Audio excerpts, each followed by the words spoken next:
আমার বাবাকে নিয়ে হজে আসার সময় হঠাৎ করে বাবার মৃত্যু হয়ে যায়। আমার বাবার যখন মৃত্যু হয়ে যায়, এমন সময় আমার বাবার দিকে আমি তাকাইয়া দেখি আমার বাবার চেহারাটা শুকুরের চেহারার মতো হয়ে যায়। আমার বাবার চেহারাটা এমন বিস্তৃত হয়ে গেল। আমার বাবার এই চেহারা মুবারক আমি দেখিয়া আমি আমার নিজেকে কন্ট্রোল রাখতে পারি নাই। আমার বাবার চেহারাটা এমন বিস্তৃত চেহারা, আমার বাবার চেহারার দিকে যখন আমি তাকাইলাম, আমার বাবার চেহারাটা খুব কুৎসিত হয়ে গেল। আমি বই আমার বাবার চেহারাটা ডাকিয়া দিলাম। আমার বাবার চেহারাটা ডাকিয়া এখন তো একা একা কাপন দাপনের ব্যবস্থাও করতে পারি নাই। আমি কি করব চিন্তা করতেছি। এমন সময় আমি ঘুমায় গেলাম।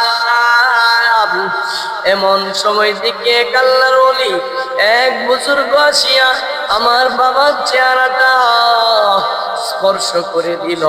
আমার বাবার চেহারাটা যখন স্পর্শ করে দিল,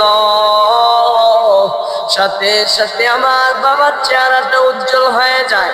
আমার বাবার চেহারাটা উজ্জ্বল হয়ে যায় আর বাবাকে সুন্দরভাবে গোসল করায়, কাফন দাফনের ব্যবস্থা হয়। এমন সময় দেখি যখন জানাজার সময় হয়ে যায়, মানুষের কোনো অভাব নাই। আমি মানুষদেরকে জিজ্ঞাসা করলাম এত মানুষ কেন? এমন সময় মানুষে বলে গাইবে আওয়াজ আসলো, এমন জায়গার মধ্যে এমন একটা মানুষ মারা গেছে, যদি তোমাদের গুনাহ মাফ করাইতে চাও তাহলে ওই জায়গার মধ্যে তোমরা চলে যাও। এজন্য আমরা ওই জায়গায় আসলাম জানাজা পড়ার জন্য। এমন সময় আমার ওই আল্লাহর ওলি যখন চলে যায়, আমি আল্লাহর ওলির আস্তানে ধরি, বলি ও গো আল্লাহর ওলি, আপনি কে? আমাকে যদি আপনি চিনাটা দিতেন, আপনার পরিচয়টা দিতেন। এমন সময় বলে আমি সাইয়্যিদুন নবীন খাতামুন নবীন মুহাম্মাদুর রাসূলুল্লাহ সাল্লাল্লাহু আলাইহি ওয়াসাল্লাম। আমি হলাম রাসূল।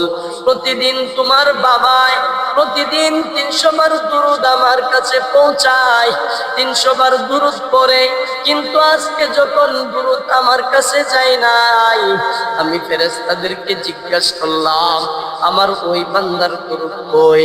এমন সময় ওই বান্দার বলে ওই মানুষটা তো ইন্তিকাল করেছে। আমি ওই রোজা শরীফে থাকতে পারলাম না, আমার ওই বান্দার জন্য চলে আসলাম।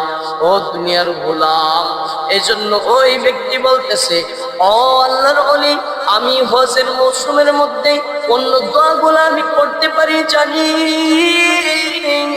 কিন্তু অন্য দোয়াগুলো আমি পড়ি নাই। কেন পড়ি নাই? এই যে দুরূদের এত দাম, এই দুরূদের এত দামের কারণে আমি অন্য দোয়াগুলা পড়ি নাই। যে দুরূদ পড়ার কারণে নবী আয়েশা আমার বাবাকে কাফন দাফন করাইলো, নবী আয়েশা জানাজাও হইল। যে পেরেশানিতে ছিলাম ওই পেরেশানিও মুক্ত হইল এই দুরূদের এত বরকত, দুরূদের এত ফজিলত, যার কারণে আজকে আমার বাবার কি করুণ কাহিনী হয়েছিল আল্লাহ তাআলা মাফ করেছেন। এজন্য আমি দুরূদ বেশি বেশি পড়ি।